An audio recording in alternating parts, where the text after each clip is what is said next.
ሰላም ጤና ይስጥልን የተወደዳችሁ ተመልካቾቻችን ከከፋ ቴሌቪዥን ለሳቱ ያዘጋጀናችሁን ዜናዎች ይዘን ቀርበናል። ከዜናዎቹ ጋር ብሩክታይት ብርሃን ነኝ። አብራችሁን ቆዩ።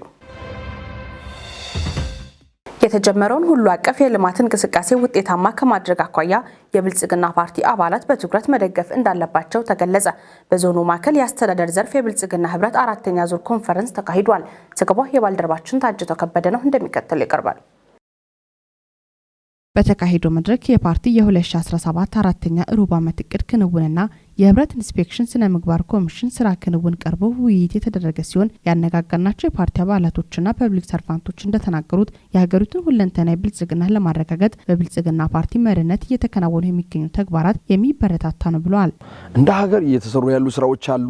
ለኛ ግን የማይታዩ ብዙ እየተሰሩ ያሉ ስራዎች ዓለም የሚመሰክራቸው ፓርቲ እየሰራ ያለው ብዙ አስደናቂ ነገሮች ናቸው። በዚህ 7 ዓመት ውስጥ እየተካሄዱ ያሉት አገሪቱ ውስጥ ያለው የተለያዩ ችግሮች አሉ። በእነዚህ ችግሮች አልፎ ይህንን የመሰለ ስራ ሰርቶ ማሳየት በእውነት ከአንድ ፓርቲ ትልቅ ተጠበቀው የተደረገ ነው ብዬ ነው ማስበው። መንግስት ያመጣቸው ኢኒሼቲቮች አሉ። በርግጥ ደህደን ኢህአዴግ ውስጥም ነበረን። በርግጥ አሁን የዶሮ ስባል እንደ ቀልድ ነው የሚታየው። ዶሮ ቤት ይሰራ ተብሎ ብዙ ጊዜ ዶሮ ቤት አሰርተናል። ግን የገባ ዶሮ አልነበረም። አሳ ማንባት ተብሎ አሳ ልናረባ ብለን ጉድጓዶች ይቆፈሩ ነበረ። ግን ጉድጓድ ውስጥ የገባ ውሃም የለም፣ የአሳ ጫጭትም አልነበረም። ንብ ማንባት ተብሎ ንብ ልናነባ ወይም የንብ እርባታ የተለያዩ እነዚህ ቀፎዎችን ስናሰራ ነበረ።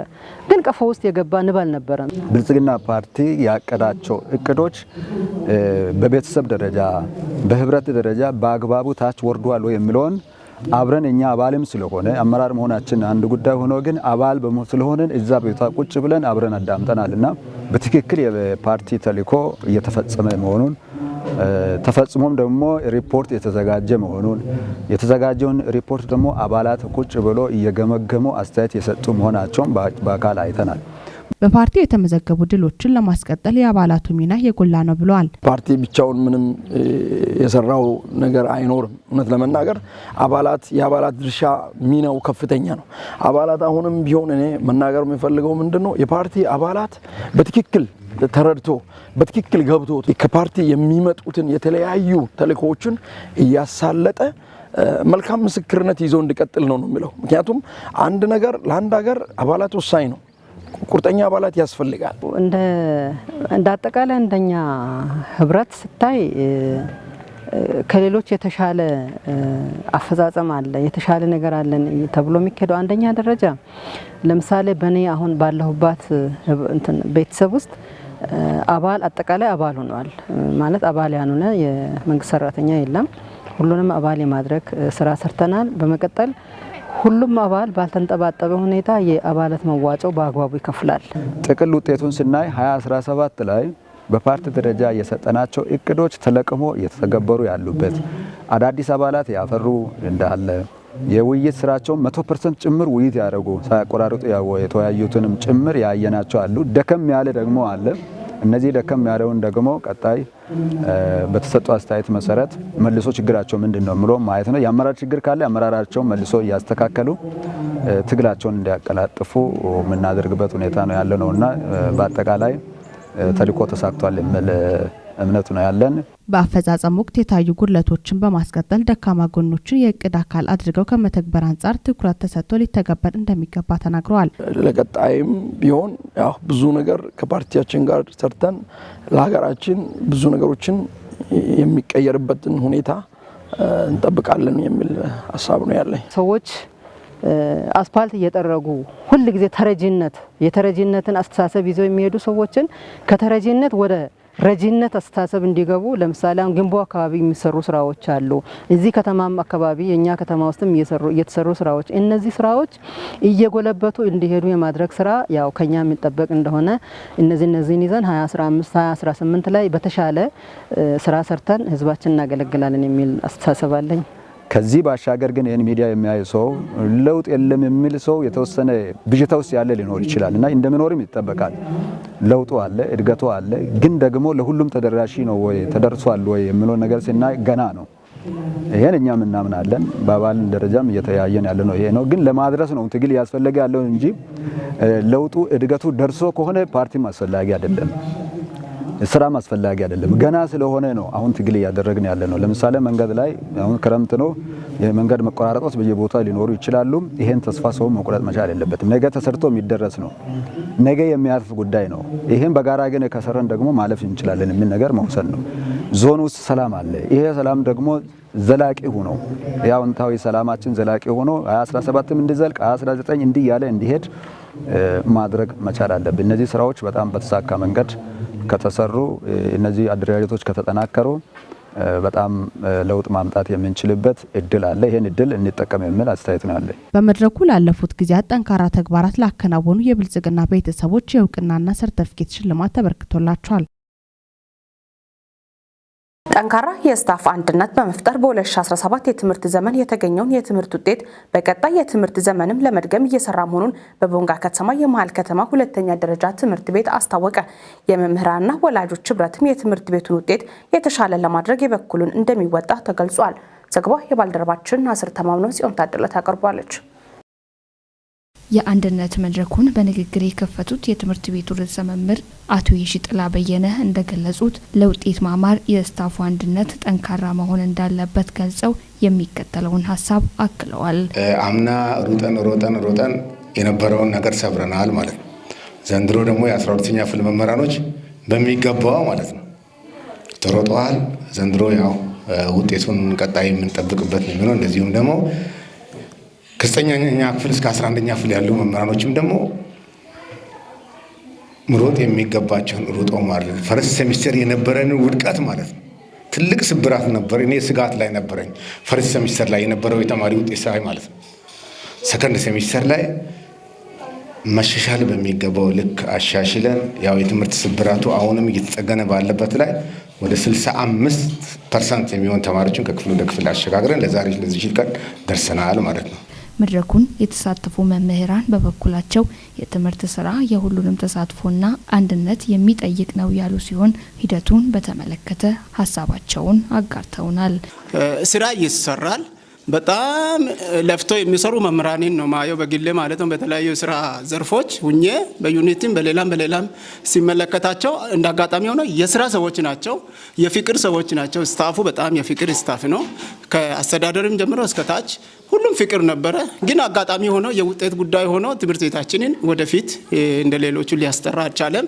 ግን አሁን ፍንጭ እየመጣ ነው። ከምና ጀምሮ ዜሮን ሰብረናል። ከዚህ አሁን በዚህኛው ዓመት ብዙ ልፋት አለ እንደተባለው አምና በዚህኛው ዓመት ብዙ ተለፍቷል።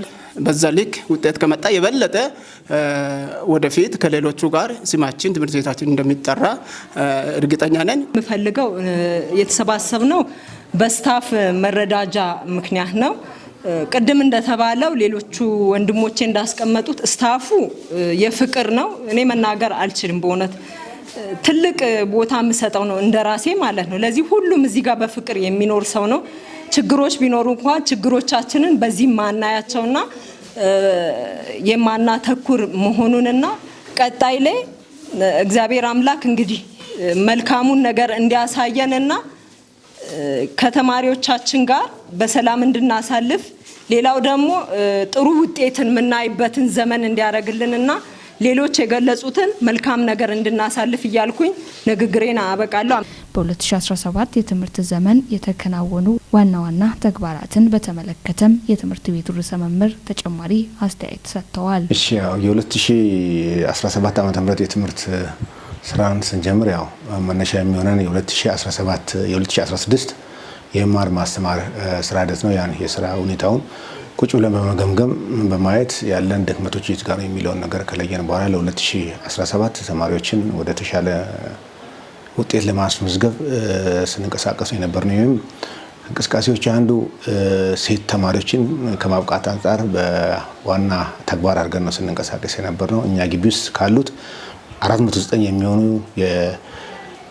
ከ9ኛ ክፍል እስከ 12ኛ ክፍል ካሉ ተማሪዎች ውስጥ 259 ተማሪዎች ማለት ነው 259 ሴት ተማሪዎች ናቸው ማለት ነው። እነዚህ ሴት ተማሪዎች ብዙ የቤት ጫናዎች፣ የተለያዩ ጉዳዮች ስለሚኖርባቸው ይሄን ትኩረት በማድረግ ተማሪዎችን ለማብቃት ለአጠቃላይ ተማሪዎች የቲዩቶሪያል ትምህርት ድጋፍ እንዲሁም ደግሞ ሴት ተማሪዎችን በመለየት ማለት ነው። ሴት ተማሪዎችን በመለየት በተለያዩ ድጋፎች ማለት ነው ከመማር ማስተማር ውጪ ማለት ከመማር ማስተማር ውጪ በተለያዩ የሞዴስ አገልግሎቶች ተማሪዎች እንዲያገኙ የምክር አገልግሎቶችን ከሴት መምህራን እንዲያገኙ በመጨረሻም በትምህርት ዘመኑ ከፍተኛ ውጤት በማስመዝገብ ተሸላሚ የሆነች ተማሪ ደግሞ የሚከተለውን ብላለች። በመጀመሪያ አንደኛ ደረጃ ወይም ጥሩ ውጤት ለማስመዝገብ የራስ ተነሳሽነት ያስፈልጋል። ከዛ በተጨማሪ ደግሞ የወላጆቼና የመምህራን ድጋፍ አለበት እዚህ ለመድረሴ። ከዛ በተጨማሪ ደግሞ በትምህርት ቤታችን ላይ የተለያዩ ድጋፎች ይደረጋሉ።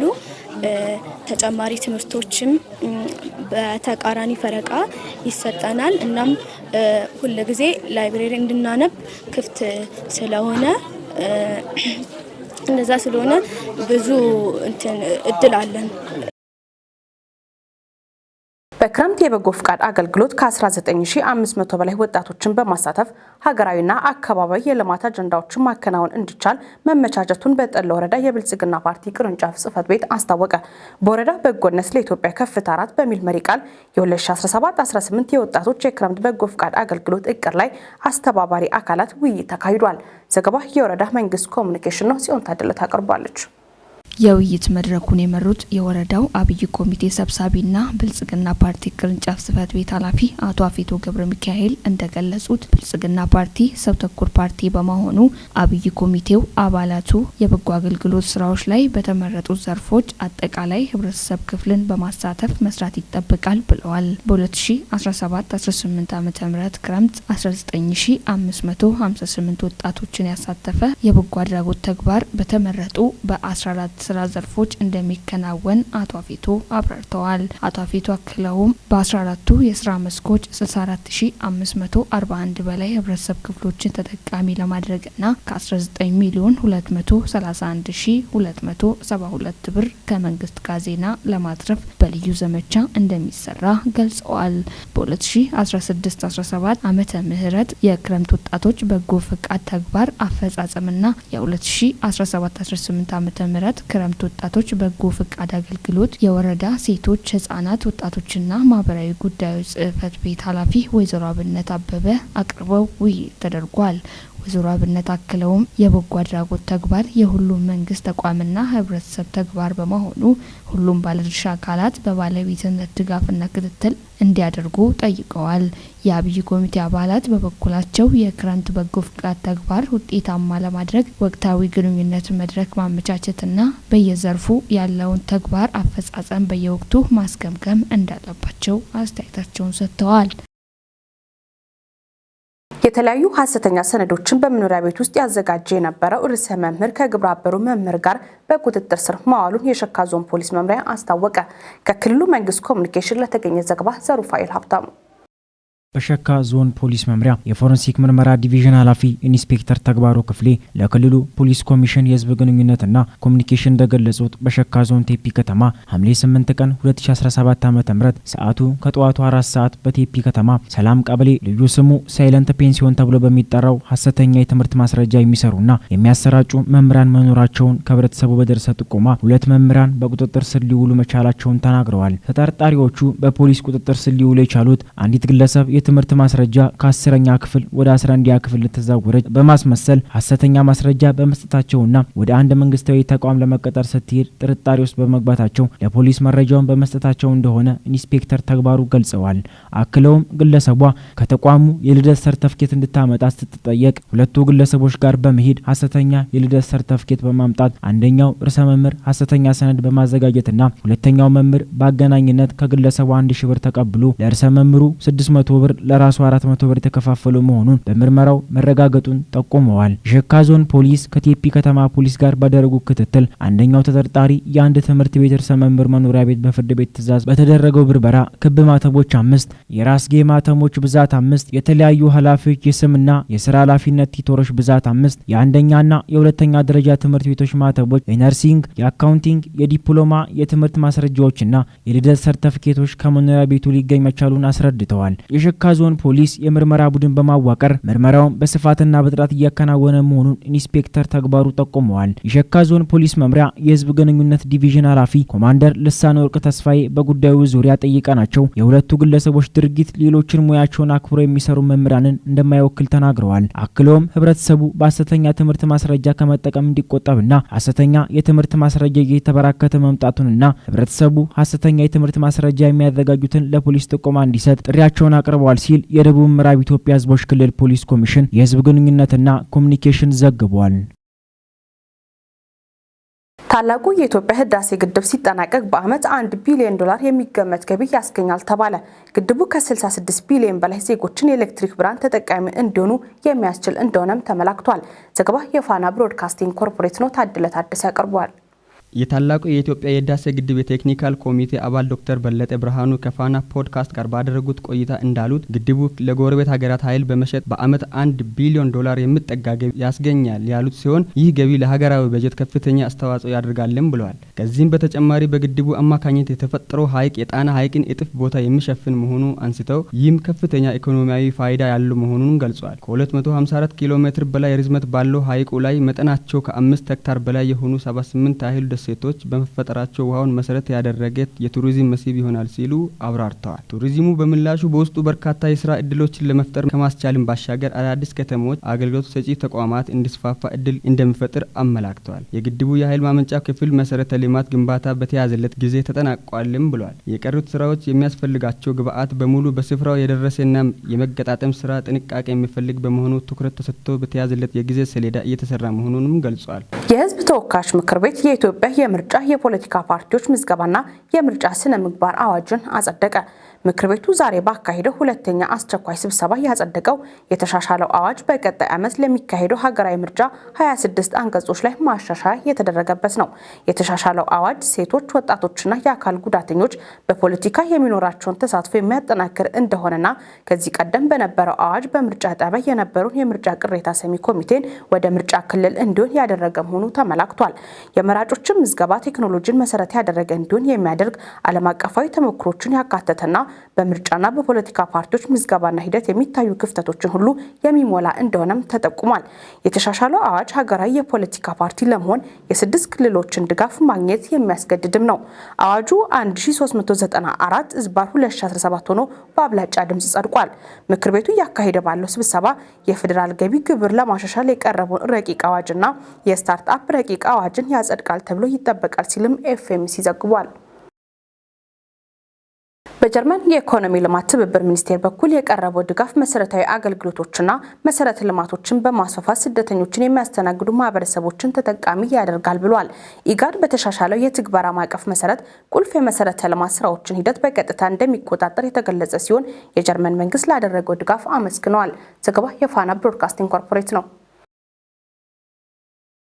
የተወደዳችሁ ተመልካቾቻችን ከከፋ ቴሌቪዥን ለሳቱ ያዘጋጀናቸው ዜናዎች እስካሁኖቹ ነበሩ። ዜናዎቹን በመምራት ብሩክታይት ብርሃኑ አብራችሁ ቆይታ አደረኩኝ። ቀሪ ጣቢያችን መሰናዶች ይቀጥላሉ። በእኔ በኩል መልካም ጊዜ